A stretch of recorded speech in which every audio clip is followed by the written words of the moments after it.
How do you feel about cancel culture? Maybe you feel like a particular celebrity got judged too harshly by the general public, or they're being taken out of context because they were under stress or pressure or a misunderstanding. Maybe they rightfully deserve it, and the general public should stay away from this person because they are considered an actual threat to society and have lost the privilege of entertaining, hell, even informing the public of any of their new ventures, whether it's a movie, show, music, or any of their own productions.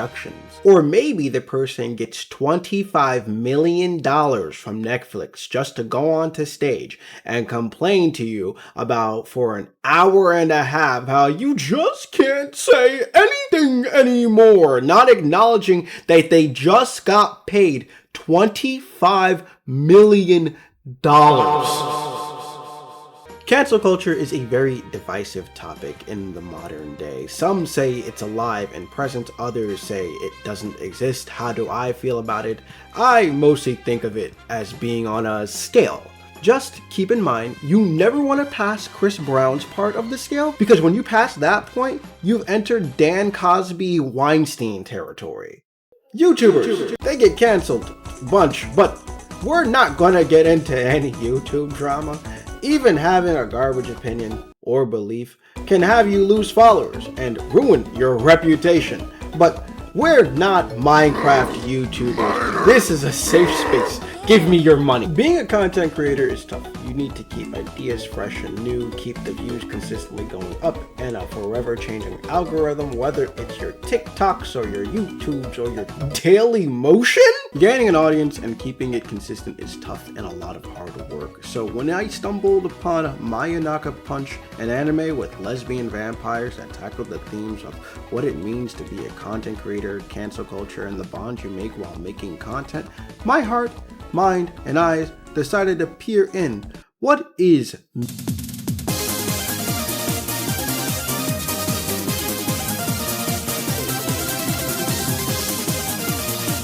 Mayonaka Punch came and went without much of a buzz. It was animated by Studio PA Works. It wasn't based on any manga, and it was an original work, with a manga coming out around the same time the show was released. Directed by Shu Hanma at the helm of the project, Mayonaka Punch gives the audience a lot of questions. What happens when a content creator's actions interfere with their content and not only gets them in trouble, but also proceeds to ruin their reputation?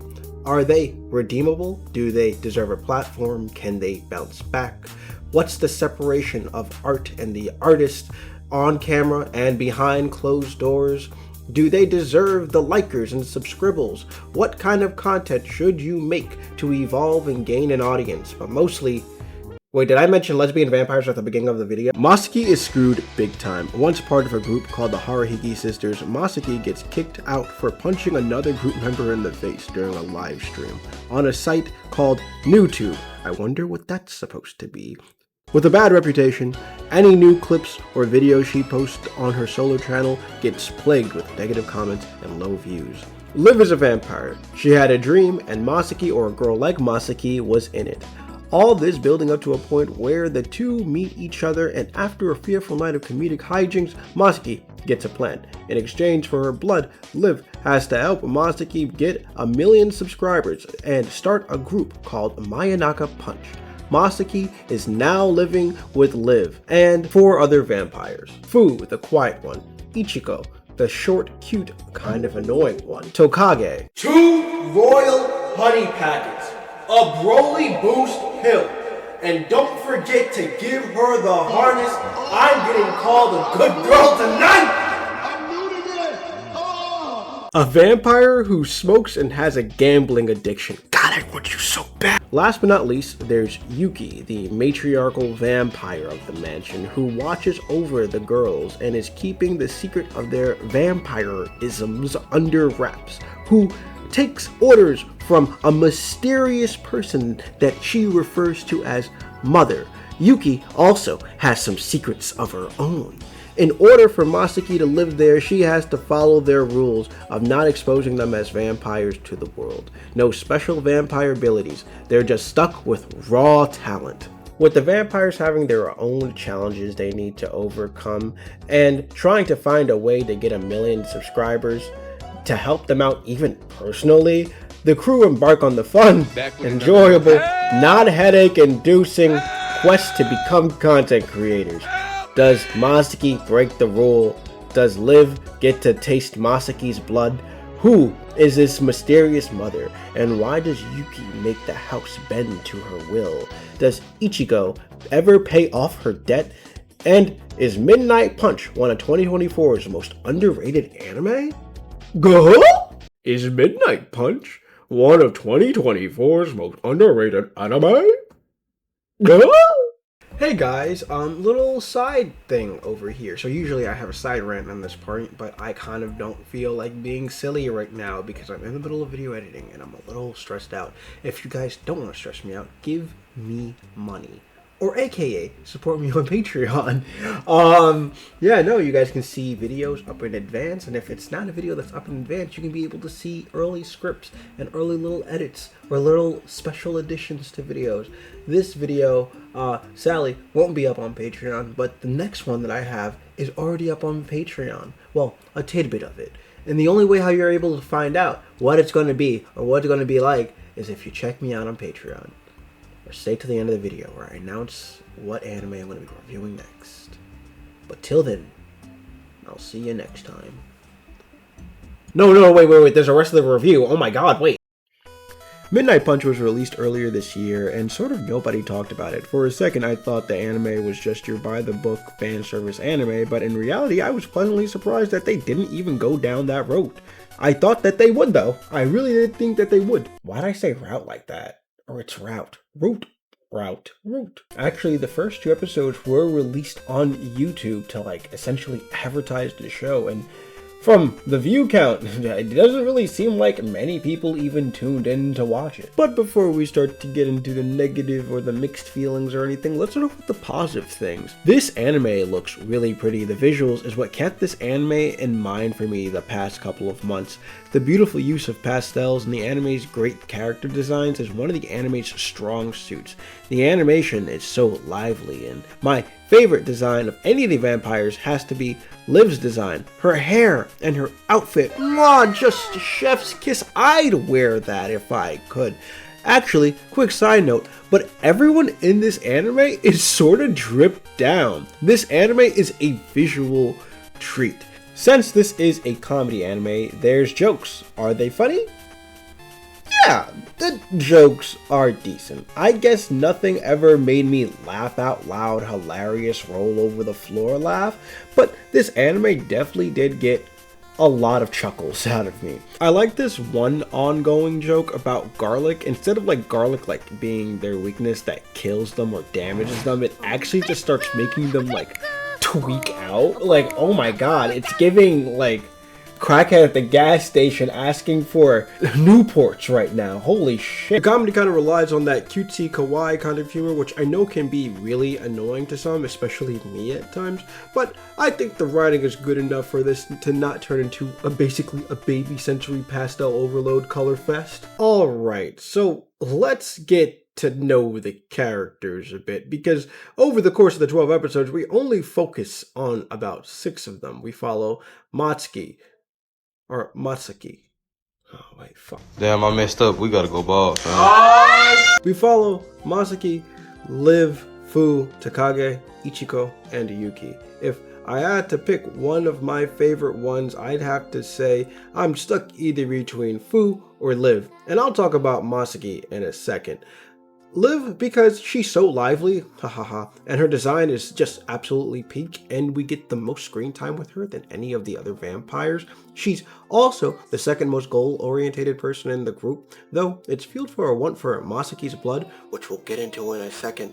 And her being just a super hyper girl in general, that's like a really funny trait to me. She's the most determined to figure out the way to make the group make content, even by learning to video edit herself, which I think that's a really great skill to have.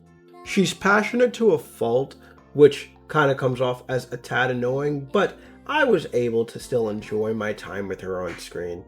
Then there's Fu. She's the most quiet one within the group, and her main ability is to sing. She gets one of the best episodes that delves into her backstory, and we find out why she has a love for singing, but due to her being a vampire, it led to its own set of problems. I didn't tear up or anything because for me it didn't hit that hard in that way, but showing the vampirisms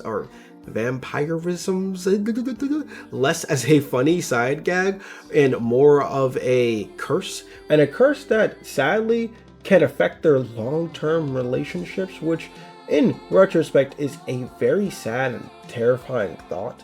I like Takage, minus the reason why I mentioned earlier in the review. She's an underlying driving force for the team and the second to Live with her most lively personality within the group. Also, she likes to gamble, and as a person who spent my engagement ring in Atlantic City, never forget 99% of gamblers quit right before they win. Also, having a gambler in a show about content creation is surprisingly really suiting in the forever changing algorithm, whether it's TikTok, Instagram, or YouTube. Like sometimes you can put like the most effort into a video and you'll get at most like 100 views, maybe if you're lucky 1,000 views back. Meanwhile, someone who has a 20v1 starring an actual child will get close to 1 million views. This site and content creation is a gamble, and Takage is a perfect character for a show like this. Also, yes, I am very much hating from the outside of the club, and respectfully, I never want to get in. Let's just clarify that one. A little bit of jealousy, yeah, but I'd rather be making my little anime videos. Yeah, hold on. That was way too quick. Okay. You like my shirt, babe? It's how you want? RT like that. RT like that. Back to the anime review. The downside of her character is that she's always willing to use her powers on camera, which is as established against the rules. Then there's Ichiko, who initially I thought wasn't funny and somewhat annoying. When I heard that she was a 110-year-old vampire, I was praying that this anime didn't have the FBI kick down my door. But minus one joke they make in the anime never really goes down that route. Also, it's an ongoing joke where they talk about her age being older than everyone else in the mansion, which made me really start to question how old are these characters. But other than Ichiko, we never find out how old they are, which was like, what?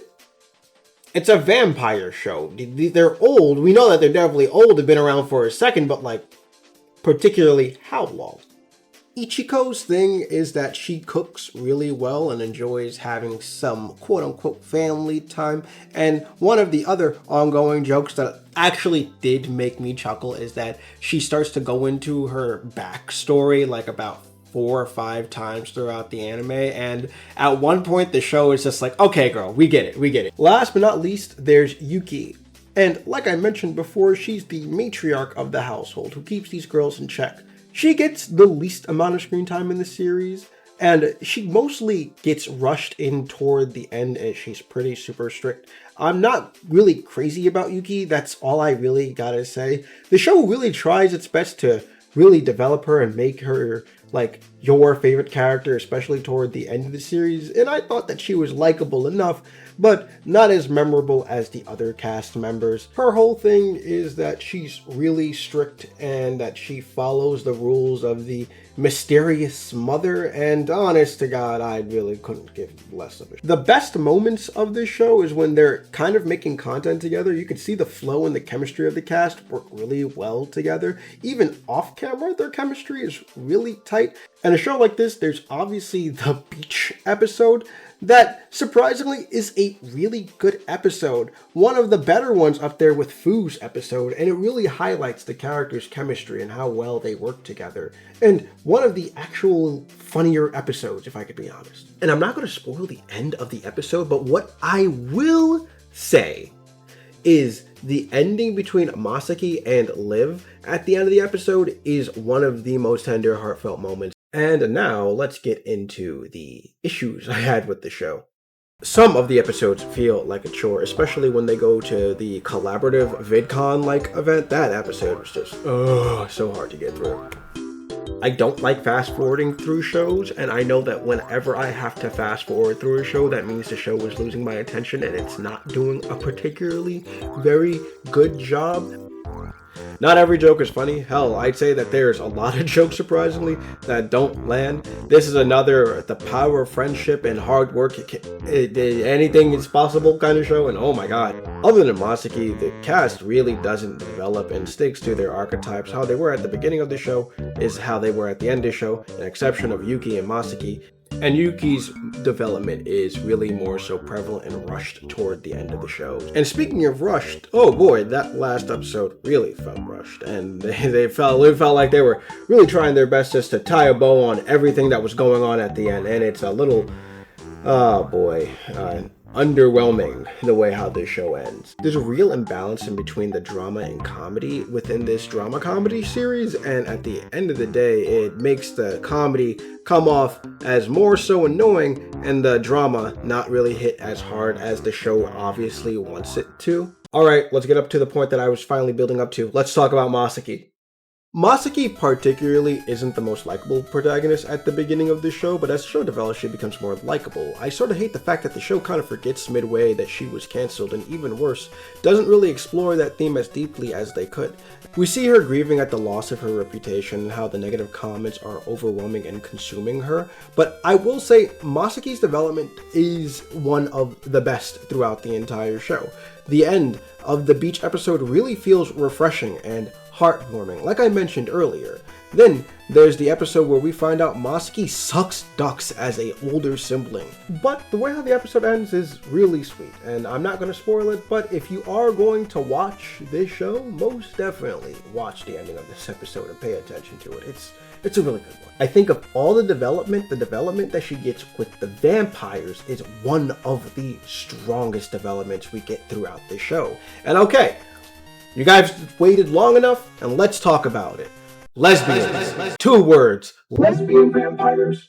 Not a new concept, actually, it's super old. There's like 20 videos on this platform discussing it, so go watch those videos and get filled in the historical context that is lesbian vampires, or read the Wikipedia article like I did. In this show, blood is not so subtly used as an allegory for between Liv and Masaki. It's shown in the way how Liv reacts to it and begs for it, and how Masaki taunts her with it. There's a point that looks like Liv is about to confess her love for Masaki in episode 9. There's also the literal sapphic dream she has about Masaki, and how genuinely she tweaks and simps for Masaki's approval. Like, oh my god. Also, Masaki knows Liv for less than a week and they already move in together. How much more lesbian could that get? Though the romance seems more one-sided on Liv's end, it's really cute, and I think despite Liv not developing, her and Masaki's quote-unquote relationship does. What I hate the most about it, though, is just simply this one flashback that they have at the end of the series. It just makes the whole entire lesbian sapphic allegory completely weird in retrospect, which led to an underlying problem with the show. There feels like a fear to be itself. Each theme, concept, arc doesn't get the exploration it deserves, opting to instead focus on the comedy. Though I know it's a comedy show, and a comedy show is supposed to focus on the comedy, it's coming to the expense of the development of the show's concepts, characters, and themes. A show that explores the issue of cancel culture would have been great. Mob mentality versus accountability, the issue of the complexity of being human and our errors, public versus private personas, how we, or the general public on the internet, can become the judge, jury, and also executioner. The show does go into some of these themes, but it's so scared to really dig deep into them. To a certain degree, exploring these themes would have made the comedy hit a little harder. Making the audience take the show more seriously would have made the jokes land better. Ask any comedian and they will tell you, a joke lands better when they're sticking to the bit. But sadly, even at times the jokes aren't even that good, so we kind of get left a little bare bones on this show. This show is honestly a really big mixed bag. For each time that there's a really great moment and a really great concept, it's ruined by the show's own incompetence. It takes 2 steps forward and 1 step back each time. I will say, if you are a content producer, definitely watch this show. You will feel and see how relatable Masaki is and how the process of editing a video and making shorts is actually important. And honest to God, looking at my YouTube shorts right now, I gotta step up my game right now. But I will say, Mayonaka Punch isn't a bad show, and dare I say, actually pretty good. It's though a mixed bag and has its problems. I would say that I had fun watching it. Does it have its flaws? Yeah, like a majority of media does. But if this show is something that you think would definitely, pique your fancy, give it a look. You'll enjoy what's on screen. Would I say that it's underrated? Yeah, I would say. But I can't get too much into that. Right now, I need to start working on my next review about that one show called Giant something. I don't know. I'll figure it out soon. But, oh well. Till next time. Peace out, gang.